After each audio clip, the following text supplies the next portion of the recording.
Setelah mengeluh, selah dulu. Mengeluh itu perlu, karena kita harus curhat sama Tuhan.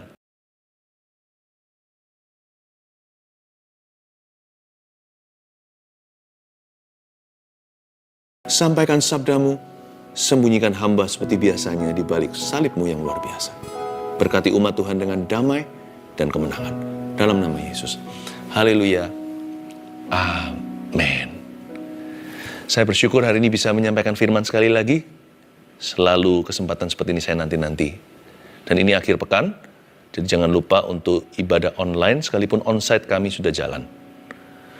Online tetap ada, saya tetap berkhotbah besok, saya dengan berjudul kan, di sela-sela kehidupan, bukan sela-sela. Saya mau sampaikan secara terperinci, sela atau istirahat dalam Tuhan. Ada hubungan dengan yang saya sampaikan hari ini. Catat dulu, live streamingnya di mana? Jangan salah, di gms.church/streaming. Dan hari ini saya juga mau bicara tentang perasaan tenang dekat Allah. Ambil Alkitab, buka di Mazmur 62, dan siapkan catatan. Perasaan tenang dekat Allah, damai sejahtera yang sejati, bukan yang semu. Rahasianya di mana? Kita buka Mazmur 62, ayat ke-1, saya baca dulu. Untuk pemimpin biduan, menurut Yedutun, Mazmur Daud. Saya kasih background story dulu. Tentunya kita tahu Mazmur 62 ini adalah Mazmur Daud atau nyanyian yang digubah oleh Raja Daud. Nah, lagu ini menurut Yedutun. Yedutun ini siapa? Yedutun adalah seorang worship leader di zaman Raja Daud. Jadi sangat mungkin bahwa Daud menulis liriknya, Yedutun menaruh melodinya. Karena orang ini adalah seorang musisi yang sangat bakat sekali. Nah, Yedutun ini di kitab Tawarik, keluarganya dia adalah usher atau porter. Mereka adalah penjaga gerbang di tempat orang-orang Yahudi, orang-orang Israel memuji dan menyembah. Kalau hari ini seperti gereja. Mereka mereka terlibat dalam pelayanan yang sangat ordinary. Itulah si Yedutun dan putra-putri dengan putra-putra dan anak-anaknya. Mereka adalah bukan hanya usher, bahkan porter. Porter itu apa sih? Kalau kita di airport, kita mau terbang, di luar sana kan ada banyak bapak-bapak siap untuk mengangkat koper Anda. Mereka adalah kuli bandara. Nah, itulah. Jadi ternyata Yedutun ini, sekalipun dia itu sangat mulia sebagai worship leader, WL, di zaman yang tiada duanya untuk puji-pujian, yaitu di Pondok Daud yang ternama. Namun demikian, dia juga terlibat dalam perkara sederhana. Anak-anaknya pun tidak pilih-pilih ministry. Saya kasih sedikit prelude dulu. Kalau orang yang mau jadi pemimpin, dia harus melayani lebih dulu. Kalau kita bisa melayani dengan baik, kemungkinan besar kita bisa memimpin dengan baik. Dan seorang pemimpin, gak peduli semulia apa, setampil apa pelayanannya, janganlah kita malu untuk pelayanan biasa. Seperti Yedutun ini, bahkan kalau perlu jadi kuli di rumah Tuhan, untuk membantu angkat-angkat kursi. Karena kalau kita itu bisa rendah hati kita mudah tenang. Karena damai sejahtera itu reservasi hanya bagi orang-orang yang rendah hatinya. Saya seringkali menyebut bahwa humility is always the cousin of peace. Damai sejahtera atau perasaan tenang dekat Allah itu ternyata adalah sepupunya kerendahan hati. Jadi mulai dengan itu dulu. Kalau kita rendah hati di kaki Yesus, kita temukan damai sejati. Ayat yang kedua, hanya dekat Allah saja aku tenang, daripadanya lah keselamatanku. Hanya dialah gunung batuku dan keselamatanku. Kota bentengku, aku tidak akan goyah. Bagaimana caranya kita bisa merasa tenang ya? Tentunya harus dekat dengan Tuhan. Perasaan tenang dekat Allah, itulah satu-satunya damai sejahtera. Nah, kunci nomor 1 di sini adalah poin pertama. Memiliki Allah di dalam hati. Tulis, catat itu, memiliki Allah dalam hati. Bawa Tuhan kemana-mana. Nah, Daud bicara begini, hanya dekat Allah saja aku tenang. Dia tahu bahwa itulah lokasi damai sejahtera, dekat Tuhan. Karena itu orang yang jauh dari Roh Kudus tidak tenang hidupnya. Orang yang melarikan diri dari hadirat Allah dan memilih untuk hidup bertentangan dengan firman, tidak bisa damai hatinya. Hanya dekat Allah saja aku tenang, daripadanyalah keselamatanku.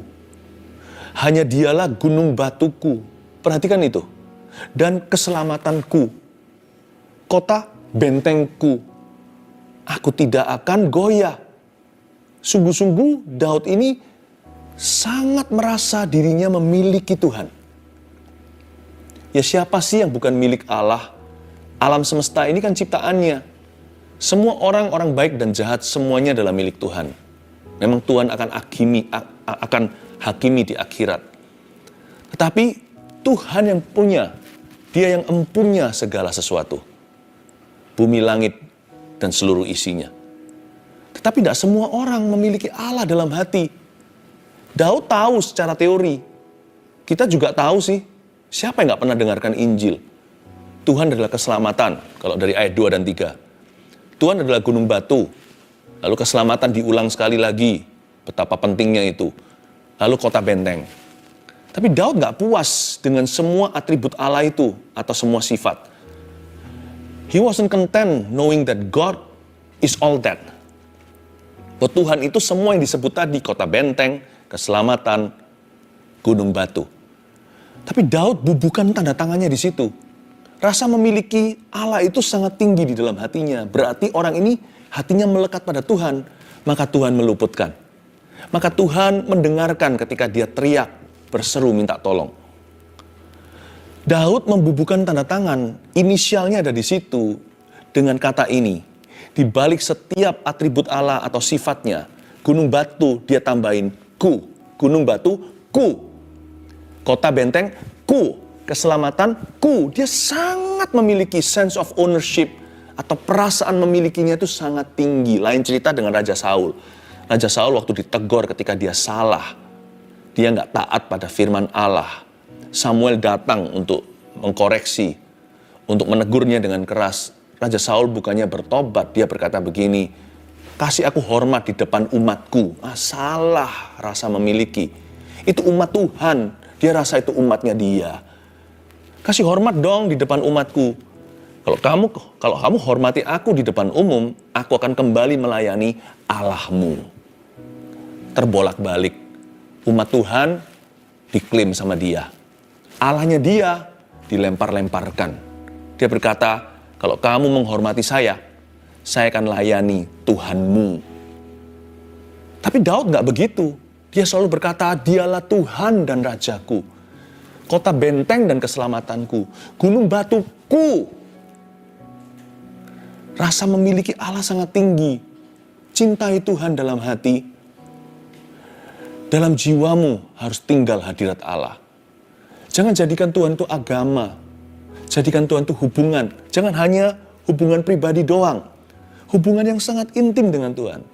Tapi Pastor Philip, saya nggak layak. Justru orang nggak layak itu yang harus masuk hadirat Allah untuk dilayakkan. Justru yang namanya orang Farisi merasa dirinya layak. Si ahli Taurat itu di bait Allah doanya munafik dan berkata, aku puasa sekian kali, aku memberi itu dan ini. Tapi pemungut cukai itu memukul-mukul dadanya dan berkata, Tuhan ampuni aku, mohon terimalah diriku. Dan Tuhan berkata dalam perumpamaan itu, orang berdosa yang berseru, yang apa adanya dengan Tuhan, yang mendekat dengan hatinya dan merangkul hadirat Allah, orang itu pulang dibenarkan. Demikian pula dengan Yudas Iskariot, kalau Anda perhatikan, dia nggak pernah sekalipun sebut Tuhan Yesus itu Tuhannya, seperti Petrus. Contohnya, Petrus itu banyak salah, tapi dia sungguh-sungguh di dalam hatinya memiliki Allah. Rasa memilikinya tinggi dan berkata, you are my God. Engkaulah Mesias, juru selamatku. Engkaulah Tuhan dan Allahku. Yudas selalu sebut dia, pol-polnya maksimal hanya guru. Jangan begitu. Kalau sama Tuhan Yesus itu rasa memiliki, dialah Tuhan dan Juru Selamatku. Kalau Anda tidak pernah menerima Tuhan secara pribadi, jadikan saat teduh bersama ini waktu yang paling mulia. Ikuti saya berdoa nantinya. Dan undanglah Yesus dalam hatimu. Percayalah, mulai hari ini, Yesus bukan lagi menjadi tokoh agama, tokoh Alkitab. Dia bukan menjadi salah satu ilah. Dia menjadi satu-satunya jalan dalam hidupmu. Tuhan dan Juru Selamat pribadimu. Allah yang kekal. Raja damai. Ayat yang keempat. Berapa lamakah kamu hendak menyerbu seseorang? Hendak meremukkan dia, hai kamu sekalian. Seperti terhadap dinding yang miring, terhadap tembok yang hendak roboh. Mereka hanya bermaksud menghempaskan dia dari kedudukannya yang tinggi. Mereka suka pada dusta. Dengan mulutnya mereka memberkati, tetapi dalam hatinya mereka mengutuki. Selah. Ayat 4 dan 5 adalah poin kedua. Perasaan tenang dekat Allah itu harus ada suatu tindakan dari kita secara iman disengaja. Nomor 2, catatlah. Membatasi keluhan dalam jiwa. Kelihatannya penulisan Mazmur ini dengan dibubuhi melodi oleh Bapak Yedutun, lirik dari Daud ini keluar dari kesesakan jiwanya. Kayaknya Daud sedang dirudung masalah. Entah apa, tapi kedengarannya serius. Dan ayat 4 dan ayat 5 didedikasikan untuk keluhan. Untungnya Daud itu tidak membiarkan keluhan merajalela. Dia nggak bersungut-sungut akhirnya. Dia kasih saham keluhan dalam jiwanya hanya 2/13. Ini kan total 13 ayat. Mazmur pasal 62. Hanya 2 ayat saja untuk keluhan. 2/13 itu kira-kira kalau nggak salah sekitar 15% saja. Jangan izinkan keluhan itu menguasai 90% pikiran. Sekalipun masalahmu besar, Tuhan mengerti. Persoalanmu nyata. Daud juga, bahkan seringkali Daud diancam nyawa. Tetapi Daud hanya memberikan 2/13. Batasilah keluhan dalam jiwa. Kasih selah. Setelah mengeluh, selah dulu. Mengeluh itu perlu. Karena kita harus curhat sama Tuhan. Kalau enggak nanti jangan-jangan kita menyangkali keadaan. Jadi perlu jujur sih. Tuhan cinta dan sayang dengan orang yang batinnya jujur apa adanya. Tapi apa adanya bukan berarti kita kalah. Apa adanya bukan berarti kita terbawa arus. Apa adanya itu seringkali ala kadarnya. Kita curhat secukupnya, setelah itu berimanlah. Setelah itu akuilah firman. Setelah itu pujilah Tuhan. Ya. Saya belajar banyak bagaimana cara mengeluh. 4 dan 5 ini seni mengeluh. Jadi bukan berarti mengeluh itu dosa.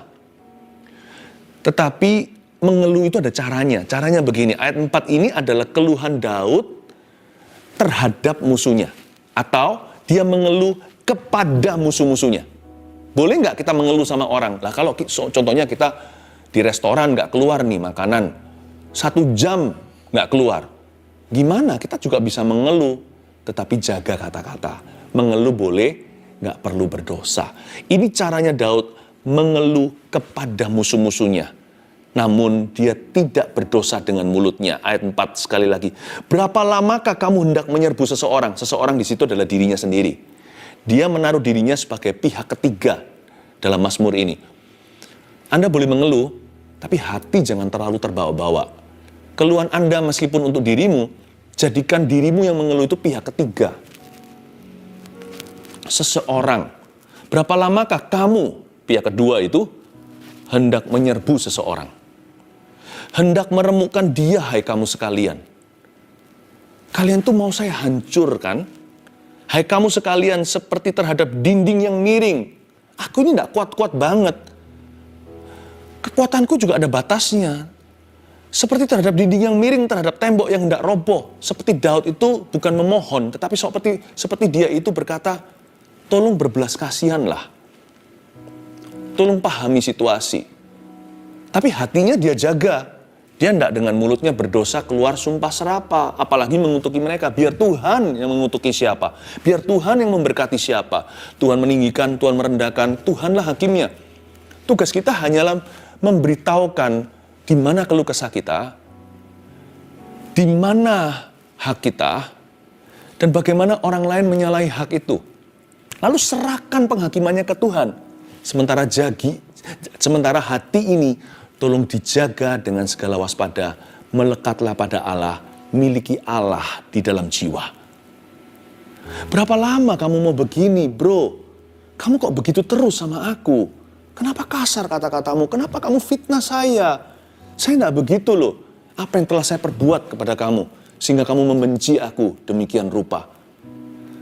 David was reasoning. Dia sedang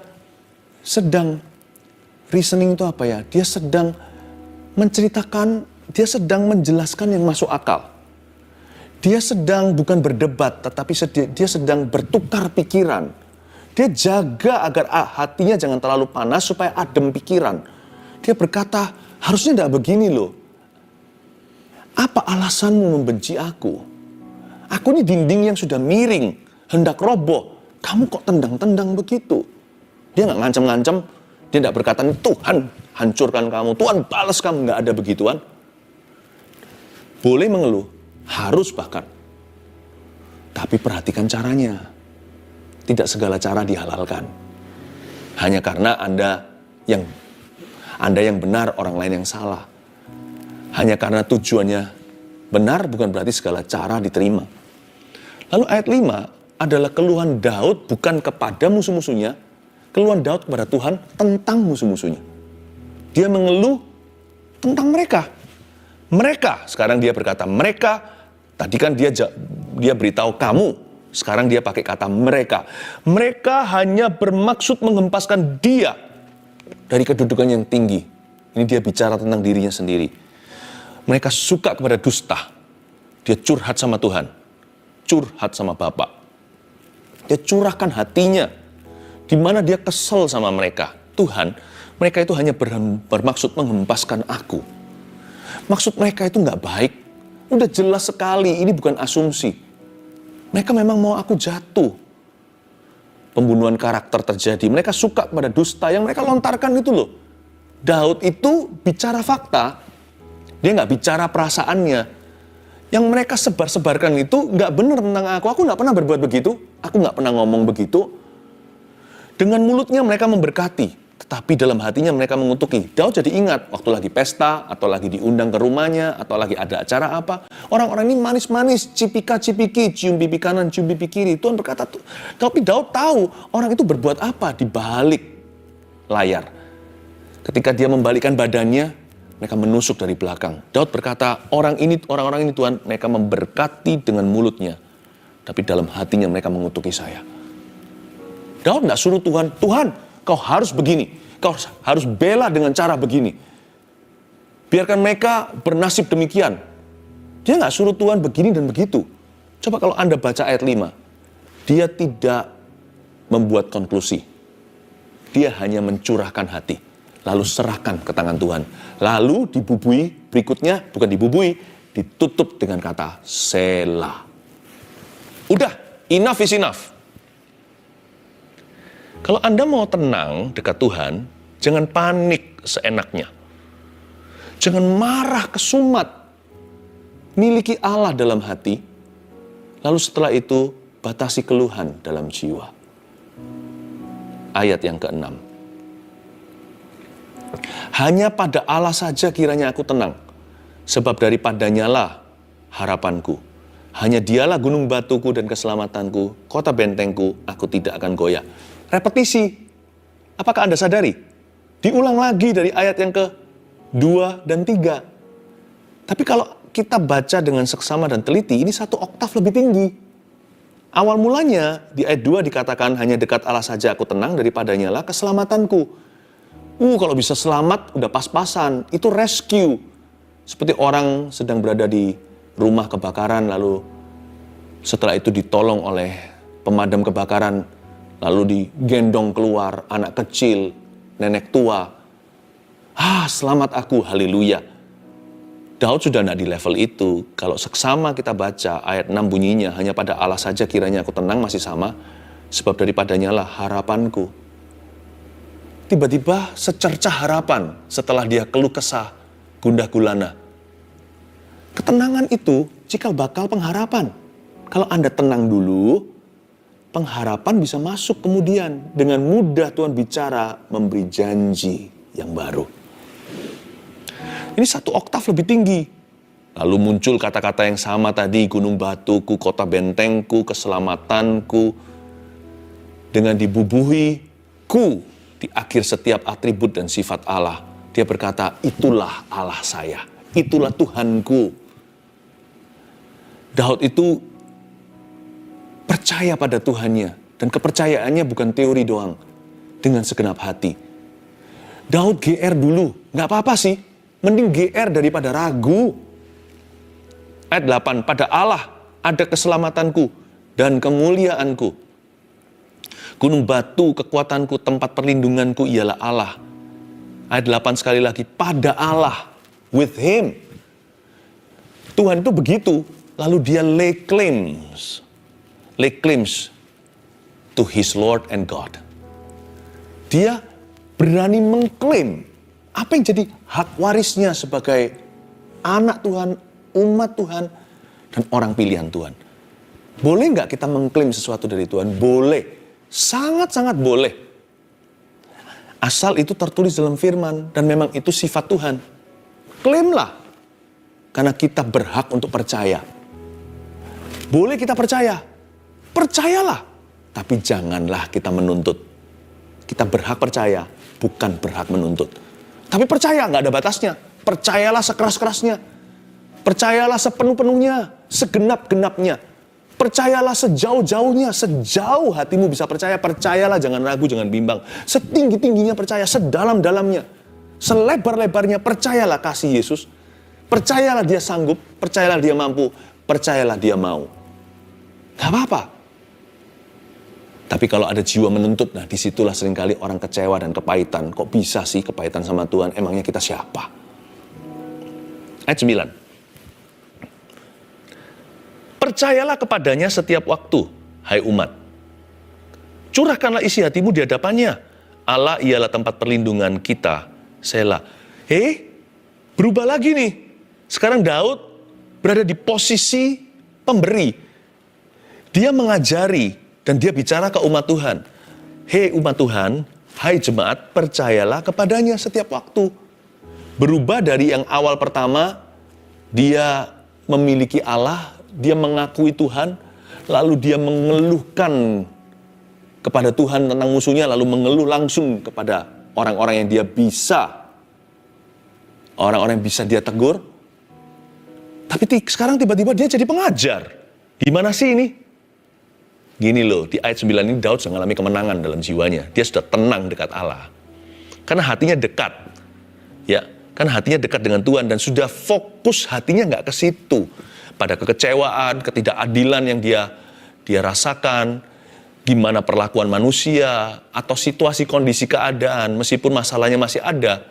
Kan ini doa, ini nyanyi. Kan di luar sana mereka masih merencanakan yang bukan-bukan. Mereka masih mau melakukan sesuatu yang jahat kepada Daud. Tetapi Daud sudah menang sih. Dalam rohnya dia sudah victory. Percayalah kepadanya setiap waktu, hai umat.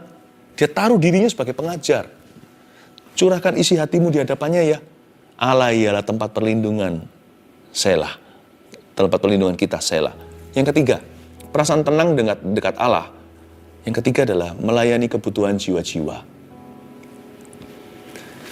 Paling tenang itu ya, kalau kita sudah menang. Lalu kita bisa melayani orang lain dan memperhatikan kebutuhan orang lain. You know, ministry is very good for you and me. Pelayanan itu baik untuk kita loh. Pelayanan jikalau dijalankan dengan benar, dengan sikap hati yang benar pula, akan mendatangkan damai sejahtera. Makanya pelayanan bisa jenuh itu salah fungsi ministry dalam hidupmu. Ada orang berkata, aku harus jaga diri supaya bisa melayani. Salah. Ya iya, betul, kita harus jaga diri. Tapi sebenarnya, sejujurnya, pelayanan itulah yang menjaga kita. Gara-gara kita pelayanan, kita takut jatuh dalam dosa. Nanti orang pikir apa? Itu bukan takut akan manusia loh. Tapi takut untuk menjadi batu sandungan. Itu salah satu daripada kekang pelayanan. Betapa indahnya, ministry protects us. Pelayanan itu membuat kita itu jadi lebih stabil orangnya dan hidupnya. Jadi kalau kita mau betul-betul mendapatkan rasa tenang yang sejati dekat Tuhan, harus pelayanan. Pelayanan nggak tentu harus yang formal atau apa, minimal peduli dengan orang lain. Selama masa pandemi, terus terang saya beritahu, saya dan tim, kami merasakan sukacita, damai sejahtera. Mau tahu kenapa? Karena kami melayani Anda. Kami tidak melulu mikir tentang diri sendiri, ketakutan, jangan sampai nanti sakit. Kita juga jaga diri. Tapi kita tidak biarkan pikiran kita fokus hanya ke situ melulu. Kita mikirkan dirimu, saudara-saudaraku, jemaat tercinta. Itu membuat kita sukacita dan menambah damai sejahtera. Membuat hidup kita itu tenang. Karena Tuhan tidak mungkin akan membiarkan kita. Karena kita diam-diam di hati ada perasaan begini loh. Tuhan yang punya kepentingan kok atas hidupku. Karena hidupku jadi alat. Jadi instrumen kasih karunia-Nya. Masa Tuhan akan serahkan saya? Masa Tuhan akan serahkan kami? Pelayanan membuat kita jadi percaya diri dan percaya Tuhan lebih lagi. Menjadi confident orangnya. Ya, itu dia.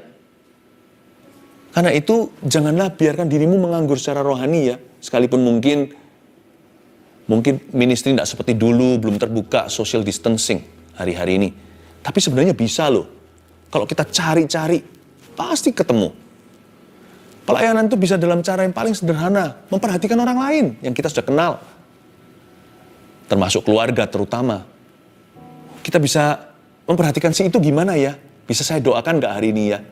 Saya rasa orang nggak akan menolak doa di zaman-zaman seperti ini. Pelayanan nggak harus formal. Pelayanan itu selalu personal.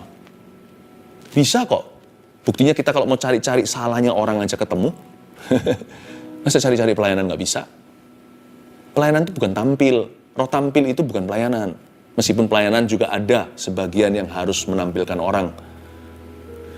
Tetapi pelayanan itu adalah beban. Beban ilahi. Supaya hidup kita itu menjadi berkat buat orang lain. Supaya orang lain ditolong karena kita. Pelayanan adalah roh pembantu. Kita ingin membantu. Saudara-saudara kita ingin membantu tetangga kita. Setelah menang ya, ayat 10 Anda perhatikan, indah sekali. Hanya angin saja orang-orang yang hina. Suatu dusta saja orang-orang yang mulia pada neraca mereka naik ke atas. Mereka sekalian lebih ringan daripada angin. Apa sih? Lihatlah, hanya angin saja. Mereka sekalian lebih ringan daripada angin. Beda ya nafasnya sama ayat 1, 2, ayat 2 dan 3 dan sebelumnya. Apalagi ayat 4 dan 5. Berat rasanya dia itu lagi ngalami tekanan dalam batinnya. Ayat 10, ringan. Kayak angin aja. Terserah apa kata mereka. Kalau hati kita sudah nggak di sana, apalagi kalau fokus hati kita sudah melayani, peduli amat apa kata dunia, cara pandang mereka. Kita sudah nggak di situ, kita sudah menang. Karena sekarang kita punya attention, perhatian adalah pada kebutuhan orang lain. Aduh, segala sesuatu jadi ringan. Kalau kita hidup bagi diri sendiri, persoalan kita terasa paling berat sedunia. Kayaknya berat sekali hingga depresi mau bunuh diri. Tapi ketika kita melayani, pertama-tama melekat di hati dulu. Hati kita dekat Allah, bawa Tuhan kemana-mana. Kita batasi keluhan, kita isi dengan hal-hal yang lebih berguna. Lalu kita pelayanan. Rasanya persoalanku tetap sama itu kiloannya. Tapi aku lebih kuat mengangkatnya. Tidak terasa seberat dulu. Malah justru kok terasa ringan ya? Kok terasa selesai ya? Angin saja. Karena kita nggak berharap sama manusia. Siapa aja yang dianggap angin di sini. Lihat, hanya angin saja orang-orang yang hina, orang yang hina. Suatu dusta saja orang-orang yang mulia. Dusta orang-orang mulia. Gini, orang hina. Kita nggak berharap pada manusia yang hina. Kita nggak berharap lagi. Manusia hina di sini mungkin orang yang tidak bisa menolong kita. Mereka yang mau, tapi nggak mampu. Jadi banyak orang itu, aku ingin tolong kamu, tapi aku nggak bisa. Kita nggak gampang kecewa kalau hati kita melekat pada Allah. Itulah orang hina. Termasuk mereka yang berkata, aku ingin loh bantu kamu untuk bisa selesaikan hutang, tapi aku sendiri juga miskin harta. Orang hina itu artinya mereka yang mau, tetapi mereka tidak mampu. Mengecewakan bukan? Di dunia ini banyak kekecewaan. Lebih banyak yang mengecewakan daripada orang-orang yang sungguh-sungguh bisa menolong kita. Tapi suatu dusta saja orang-orang yang mulia. Di dunia juga banyak orang yang mampu menolongmu tapi nggak mau. Pemberi harapan palsu. Janji-janji, nanti eksekusinya mengecewakan. Tadi janjinya mau kasih orderannya ke saya. Kok enggak? Jangan berharap sama manusia, berharaplah pada Tuhan. Kamu janji menolong aku, tetapi ketika pertolonganku butuhkan, kamu ada di rumah, di mana-mana dicari juga nggak temu. Di mana-mana aku cari kamu, kamu nggak ada. Justru di waktu aku paling membutuhkan, kamu nggak ada di sana. Suatu dusta saja orang-orang yang mulia, yaitu orang yang mampu sebenarnya, tapi nggak mau menolongmu. Paling maksimal hanya memberi janji palsu. Jangan kepahitan sama orang begitu. Ringan saja, enteng di hati. Asal 1, 2, 3 ini, perasaan tenang dekat Allah. 1 apa? Memiliki Allah dalam hati. Sudah punya Yesus enggak di dalam hatimu? 2, membatasi keluhan dalam jiwa. Miliki disiplin yang tinggi untuk berkata enough is enough, 2/13 saja. 3, melayani kebutuhan jiwa-jiwa di sekelilingmu. Tenanglah saudaraku, Tuhan lebih dekat dari yang Anda kira. Mari kita angkat tangan, terimalah berkat dari Allah Bapa, Putra dan Roh Kudus. Jesus loves you, Tuhan mengasihimu. Tenang ya, mulai hari ini Tuhan beserta. Dalam nama Yesus, amin.